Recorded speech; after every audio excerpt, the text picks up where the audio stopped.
প্রিয় দর্শক, এক কথায় মোহাম্মদ ইউনুস যা করে দেখালেন সেটাকে মিরাক্কেল বা অলৌকিক ঘটনা ছাড়া আর কী বা বলা যায়। আসলে সামনেই নির্বাচন, তাই চেষ্টা চলছে যেভাবেই হোক বাজারে চালের যোগান এতটাই বাড়িয়ে দেওয়া হবে যাতে দাম একেবারে কমে যায় এবং সাধারণ মানুষের কাছে সস্তায় চাল পৌঁছে দেওয়া যায়। কিন্তু এখন এর জন্য তো চাল আমদানি করতে হবে, তাই না? আর স্বাভাবিকভাবেই এর সবচেয়ে সহজ সমাধান হলো সীমান্তের ওপারে থাকা ভারতের কাছ থেকে চাল কিনে নিলেই ল্যাটা চুকে যায়। কারণ সবচেয়ে কম দামে সেরা চালটা তো ওখান থেকেই পাওয়া সম্ভব। কিন্তু ইউনুস সাহেব কি আর এত সোজা পথে হাঁটবেন? তিনি যতক্ষণ না একটা মিরাক্কেল করছেন ততক্ষণ কি আর তার মন ভরে? তাই তিনি চাল আমদানি করলেন ভারত থেকে নয়, সংযুক্ত আরব আমিরাত বা ইউএই থেকে।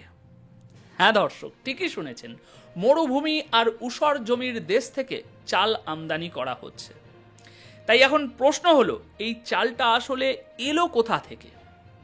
দেখুন, বাংলাদেশের মিডিয়াও এই প্রশ্ন তুলেছে। চাল যদি ভারত থেকেই আনার ছিল তাহলে ইউএই ঘুরিয়ে আনার কি দরকার ছিল? সোজাসুজি আনলেই তো হতো, তাতে দেশের কিছু টাকা বাঁচত আর দেশের ট্যাক্স পেয়ারদের পয়সারও বেশ কিছুটা সাশ্রয় হতো। কিন্তু ইউনুস সাহেব ঠিক করে রেখেছেন যে তিনি ইউএইর শেখদের ধনী বানাবেন। আপনারা দেখতেই পাচ্ছেন, বাংলাদেশের মিডিয়াতে প্রশ্ন উঠছে যে সরকার সংযুক্ত আরব আমিরাত বা মিয়ানমার থেকে 1,00,000 টন চাল কিনছে। আর এর সাথেই প্রশ্ন উঠছে, আসলে এমন কি হলো যে বাংলাদেশকে ভারতীয় চাল দুবাই হয়ে কিনতে হচ্ছে?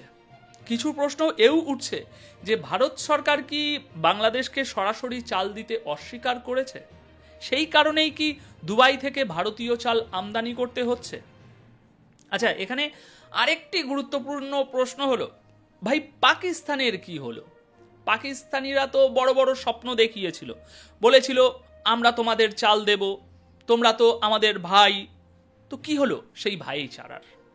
বিপদের সময় পাকিস্তান কেন কাজে এলো না? কেন তারা চাল সরবরাহ করতে পারলো না? দর্শক, এর পিছনে বেশ আকর্ষণীয় একটা কাহিনী আছে। আসুন আজ সেই বিষয়েই আলোচনা করা যাক। চাল আমদানির আসল গল্পটা কি? দেখুন, অক্টোবরের শেষের দিকের ঘটনা। বাংলাদেশের অন্তর্বর্তীকালীন সরকার ঘোষণা করে যে তারা দুবাই ভিত্তিক একজন সরবরাহকারীর কাছ থেকে 50,000 টন নন বাসমতি সেদ্ধ চাল কিনবে। সরবরাহকারী সংস্থাটি হল MS ক্রেডেন্ট 1 FZE, যা দুবাইয়ের বিশেষ একটি অর্থনৈতিক অঞ্চলের মধ্যে অবস্থিত। প্রতি টন চালের দাম পড়েছে $355.99। এখন এই সংস্থাটির মালিককে তা খুঁজে বের করা বেশ কঠিন। শুধু এটুকুই জানা গেছে যে এটি একটি দুবাই ভিত্তিক সংস্থা যা চালের ব্যবসা করে। আপনাদের হয়তো মনে থাকবে 2025 সালের শুরুর দিকে বাংলাদেশ ভারত থেকে সরাসরি 50,000 টন চাল কিনেছিল এবং তার দাম ছিল প্রতি টন $359.77। এখন সব মিলিয়ে বাংলাদেশে মোট 1,00,000 টন বাংলাদেশ চাল কিনছে, যার মধ্যে 50,000 টন আসছে মায়ানমার থেকে আর বাকি 50,000 টন দুবাই থেকে।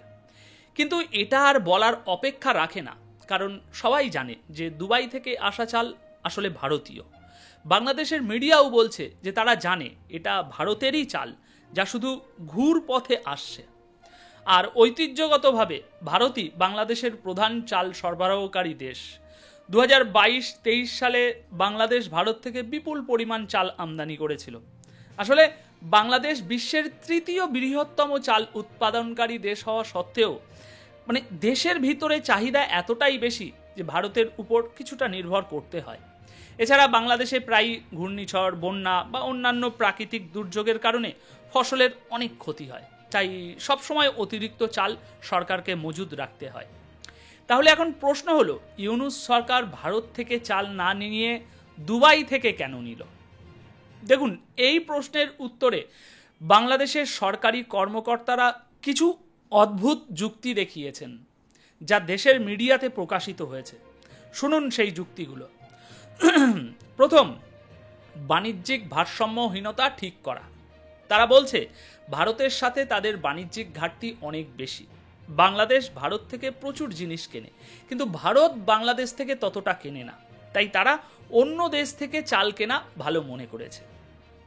কিন্তু এটা কেমন যুক্তি হলো? বাণিজ্য ঘাটতি কমানোর জন্য আপনি অন্য দেশ থেকে বেশি দামে জিনিস কিনবেন। দ্বিতীয়, বৈদেশিক মুদ্রার সঠিক ব্যবহার। তাদের দ্বিতীয় যুক্তি হলো বহু বাংলাদেশি ইউএইতে কাজ করেন এবং দেশে টাকা পাঠান, তাই ইউএই থেকে চাল কিনলে সেই টাকাটা ঘুরপথে দেশেই ফেরত আসবে।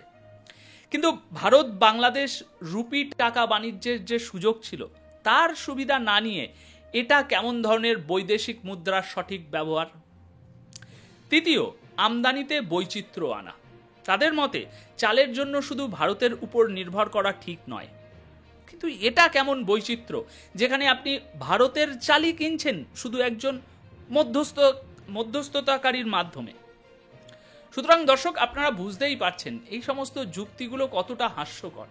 আর এই কারণেই বাংলাদেশের সাধারণ মানুষ এবং অর্থনীতিবিদরা এই সিদ্ধান্তের সমালোচনা করছেন। বাংলাদেশের একজন অর্থনীতিবিদ বলেছেন, যদি চাল সরাসরি ভারত থেকে কেনা হতো তবে খরচ অনেক কম হতো। দেখুন, এটা তো সাধারণ জ্ঞানের কথা যে ভারতের চাল দুবাইতে গিয়ে সস্তা হয়ে যেতে পারে না, এর জন্য অর্থনীতিবিদ হওয়ার প্রয়োজন নেই। তিনি আরও ইঙ্গিত দিয়েছেন যে এই চুক্তির পিছনে নিশ্চয়ই কোনো বিশেষ মহলের স্বার্থ জড়িত আছে, যার জন্য এই চুক্তিটি করা হয়েছে। এক কথায় ইউনূস সাহেবের কোনো ঘনিষ্ঠ ব্যক্তির পকেট ভর্তি করার জন্যই এই ব্যবস্থা করা হয়েছে, আমার নয়, ওনার মতে। আচ্ছা, এবার পরবর্তী প্রশ্ন হলো, ভারত কি চাল দিতে অস্বীকার করেছিল? আর পাকিস্তানেরই বা কি হলো? দেখুন, পাকিস্তান বাংলাদেশকে চাল দিতে পারেনি, কারণ এই বছরেই 2025 সালে সেখানে ভয়াবহ বন্যা হয়েছে, যার ফলে পাঞ্জাবের প্রায় 60% ধান ফসল নষ্ট হয়ে গেছে।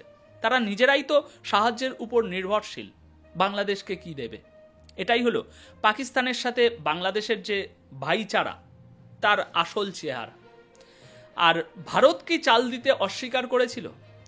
দেখুন, এই বিষয়ে কেউ নিশ্চিতভাবে কিছু বলেনি, তবে এমনটা হতে পারে যে গতবার যখন ভারত থেকে চাল বাংলাদেশে পাঠানো হয়েছিল তখন ভারতে এটা নিয়ে প্রচুর সমালোচনা হয়েছিল যে সরকার কেন চাল রপ্তানি বন্ধ করছে না। তাই হয়তো এবার ভারত সরকার রপ্তানিকারকদের ইঙ্গিতে বলে দিয়েছে সরাসরি বাংলাদেশকে চাল না দেওয়ার জন্য।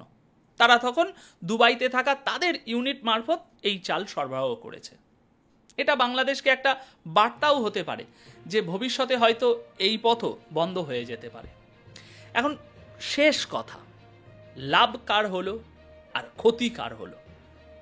দেখুন, ভারতের কৃষকরা চাল উৎপাদন করে বিক্রি করে দিয়েছেন, এখন সেটা ভারতের বাজারের মারফত হোক আর দুবাইয়ের বাজারের মারফত হোক, তারা তাদের চাল বিক্রি করে দিয়েছে, তারা তাদের টাকা পেয়ে গেছে। আর দুবাই ভিত্তিক ব্যবসায়ীরা মাঝখান থেকে মুনাফা করে নিয়েছে। কিন্তু বাংলাদেশি সাধারণ জনগণের কি হলো? যারা এই চুক্তি করিয়েছেন তাদের জন্য দেশকে বেশি দামে চাল কিনতে হলো, অর্থাৎ দুবাইয়ের শেখরা আরও ধনী হলেন, কিন্তু তার দাম চোকাতে হলো বাংলাদেশের গরিব জনতাকে। নোবেলজয়ী মোহাম্মদ ইউনূসের কাছ থেকে এটাই প্রাপ্য ছিল বাংলাদেশের সাধারণ মানুষের। ধন্যবাদ আপনাদের সকলকে। আশা করি এই ভিডিওটি শেয়ার করে এই তথ্যগুলো দেশের আরও অনেক মানুষের কাছে পৌঁছে দেবেন।